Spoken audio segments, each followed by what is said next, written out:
আজ তোমাদের সাথে আমার 7 বছরের বিবাহিত জীবনের কিছু অভিজ্ঞতার কথা শেয়ার করতে চাই। এমন কিছু কথা যেগুলো কখনো কাউকেই বলা হয়নি, কিন্তু আজ কেন জানি না হঠাৎ খুব বলতে ইচ্ছে করছে।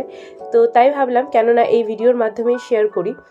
তো আমার আর অভিজিতের বিয়ে কিন্তু খুব ছোট বয়সে হয়েছিল। মানে যেই বয়সে বিয়ে হয়েছিল এখন আর সেই বয়সে কেউ বিয়ে করে না। তো আমার বিয়ে হয়েছিল যখন, তখন আমার বয়স ছিল মাত্র 22 বছর, আর অভিজিতের বয়স ছিল মাত্র 26 বছর। তো আমাদের সম্পর্কটা শুরু হয় 2016 সালের ঠিক 9ই মার্চে আমাদের প্রথম দেখা হয়। তো তারপরেই আর কি ওই হোয়াটসঅ্যাপ মারফত কথাবার্তা দিয়ে আর কি সম্পর্কটা শুরু হয়। ঠিক তার 1 বছরের মাথায় 2017 সালের মার্চ মাসে আমাদের বিয়ে হয়ে যায়। তো আমাদের যেহেতু লং ডিস্টেন্স রিলেশনশিপ ছিল, মানে অভিজিৎ থাকতো গুয়াহাটিতে আর আমার বাড়ি ছিল কোচবিহারে, তো আমাদের ওই 1 বছরে দেখা হয়েছিল মোটে ওই 1 কি 2 বার হয়তো। আর পুরোটাই কিন্তু হোয়াটসঅ্যাপে আর ফোন মারফতই কথা হতো।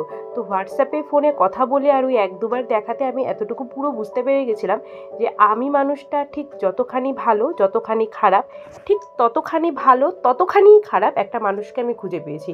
মানে অভিজিৎ ছিল ঠিক একেবারে আমার মতন, বলতে পারো ঠিক মানে যেন আমার আয়নায় দেখা প্রতিবিম্বটাকে আমি খুঁজে পেয়েছি। তো এখানেই আর কি মনের মিল। আর এত তাড়াতাড়ি বিয়ে করেছি বলে টিটকিরিও কিন্তু আমাকে কম শুনতে হয়নি। মানে এই ধরনের কথাবার্তা আমার পেছনে পেছনে শুনতে হয়েছে যে এত তাড়াতাড়ি বিয়ে করে নিচ্ছিস, এত হেসে খেলে, এত নাচতে নাচতে, এত তাড়াতাড়ি পড়াশোনা ছেড়ে বিয়ে করছি, এই বিয়ে টিকলে হয়, কতদিন টেকে দেখা যাবে, মানে এই ধরনের কথাবার্তাও শুনতে হয়েছে। কিন্তু তাদেরকে এটাই বলবো আর কি, মানে হেসে খেলে 7টা বছর পার করলাম। না না, শুধু হেসে খেলে নয়, এর মধ্যে অনেক চোখের জলও রয়েছে।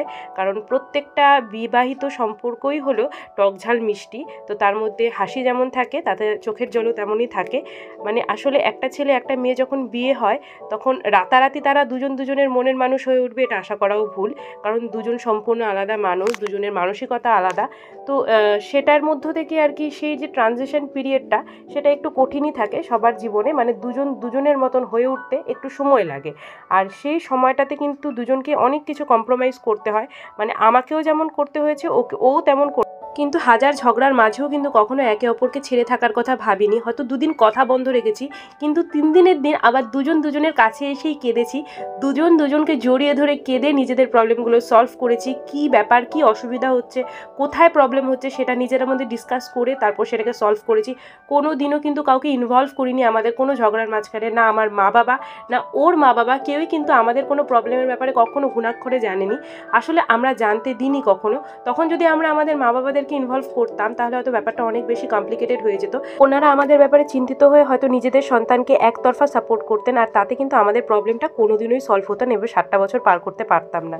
Hello everyone, Radhe Radhe. আমি ঋতুপর্ণা, হ্যাপি ডেস্টিনেশনের নতুন একটি ব্লগে তোমাদের সবাইকে জানাই স্বাগত। আশা করি তোমরা ভালো আছো, আমিও কিন্তু ভালো আছি। তো ভিডিওর থাম্বনেল দেখে তো তোমরা বুঝতেই পেরে গেছো যে আজকের দিনটা হলো অনেক অনেক স্পেশাল একটা দিন। মানে আজ থেকে 7 বছর আগে ঠিক আজকের দিনেই আমার আর অভিজিতের বিয়ে হয়েছিল। আমার আর অভিজিতের আজকে 7th অ্যানিভার্সারি।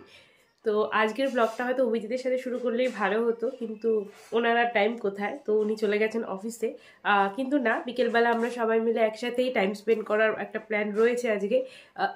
মানে পুরো ফ্যামিলি মিলে একসাথে।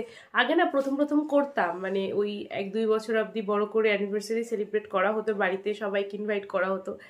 আর এখন মানে এতদিন হয়ে যাওয়ার পর না আসলে নিজেদেরও একটু বেশ লজ্জা লজ্জা লাগে আর কি, ওইভাবে সেলিব্রেট করতে এখন আর কেমন জানি একটু লজ্জা লাগে। তো সেই জন্য আর কি ওই আর কি নিজেরা গিয়ে একটু কোথাও যাব, হয়তো রাত্রিবেলা ডিনার করব। কারণ সারাদিন তো অভিজিতের সময় থাকবে না, সময় নেই, যেহেতু অফিসে গেছে। অফিস থেকে এসে বিকেলবেলা বাড়ি ফিরে হয়তো আমরা আর সোনা দিদিরা, মানে আমার ননাস, ওরা সবাই মিলে একসাথে আমরা কোনো একটা হয়তো রেস্টুরেন্টে যাব, ডিনার করব, এরকম একটা প্ল্যান আছে। তো জানি না কি হবে, কারণ এর মধ্যেই আমার গলা শুনে বুঝতেই পেরে গেছে অলরেডি লেগে গেছে আবার আমার সর্দি। আমি আর আমার 12 মাসের সর্দি, আর আমার সাথে সাথে মিঠিরও লেগে গেছে। স্বাভাবিকভাবে আমার লাগলে মিঠিরও লেগে যায়, তো মিঠিরও সর্দি লেগেছে। আর কালকের থেকে একটু গাটাও গরম গরম। চলতেই থাকে, মানে এই যে জবের থেকে শুরু হয়েছে না ওয়েদার চেঞ্জটা, মানে ঠিক দুর্গাপুজোর পর থেকে এই যে চলছে তো চলছেই, হয়তো মাঝখানে হয়তো বা খুব বেশি হলে 7-10 দিন আমরা দুজন সুস্থ থেকেছি, আবার যেইকে সেই। তো এইটা একটা মানে সাইকেল মতন হয়ে গেছে, আর আমরা এটাকে অ্যাকসেপ্ট করে নিয়েছি। আর ওষুধ খেতে খেতে আর মিঠিকে ওষুধ দিতে দিতে ওষুধের নামও মুখস্থ হয়ে গেছে, এখন আর ডক্টরের কাছেও যাই না, মানে জানি কি ওষুধ দিতে হবে, দিলেই কমে যায়, মানে এরকম একটা ব্যাপার। তো যাই হোক, এই হলো গিয়ে নিয়ে আজকের ব্লগটা শুরু করলাম এখন থেকেই, সকালের কিছু কাজকর্ম দিয়ে।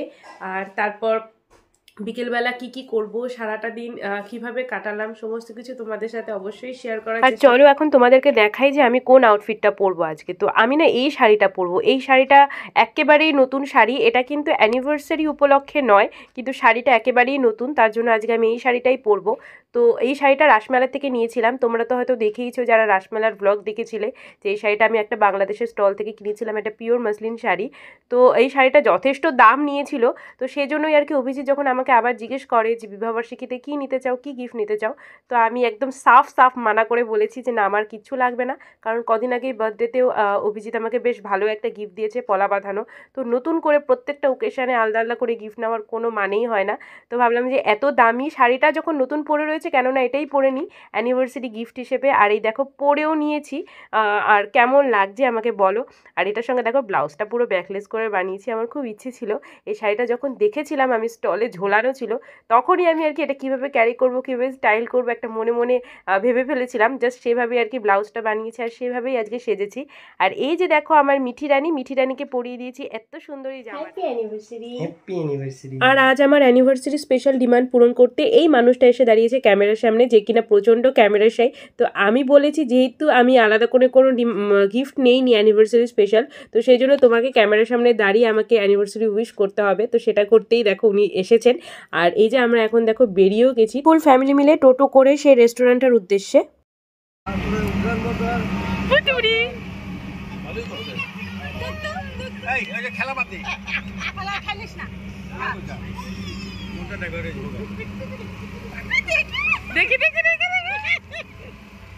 আর এই যে দেখো আমরা কিন্তু পৌঁছেও গেছি রেস্টুরেন্টটাতে। রেস্টুরেন্টটা আমাদের বাড়ি থেকে খুব বেশি দূর নয়, ওই 15 মিনিটের মতন দূরত্ব হবে, তাই টোটো করেই চলে এসেছি। আর এই যে রেস্টুরেন্টটার নাম হলো গিয়ে জোড়া ইলিশ।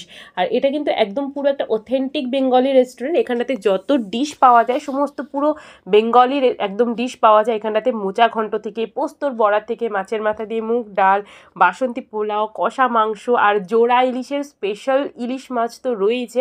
ইলিশ মাছেরও ভ্যারাইটিস মেনু ছিল, ইলিশ মাছ সর্ষে দিয়ে ভাপে, বেগুন দিয়ে, মানে বিভিন্ন রকমের ইলিশ মাছ ভাজা, সমস্ত রকম এখানে আলাদা আলাদা আইটেম ছিল। আর যতগুলো আইটেম ছিল সবই কিন্তু বাঙালি আইটেম ছিল, পিওর বেঙ্গলি আইটেম ছিল। আর এই যে রেস্টুরেন্টটা না, এটা একেবারে নতুন খুলেছে, আর এটার ভেতরের অ্যাম্বিয়েন্সটাও এত সুন্দর ছিল আর কি, স্টাফগুলোর বিহেভিয়ার, তারপরে ভেতরের ইন্টেরিয়রটা দেখো পুরোটা বেড দিয়ে করা ছিল।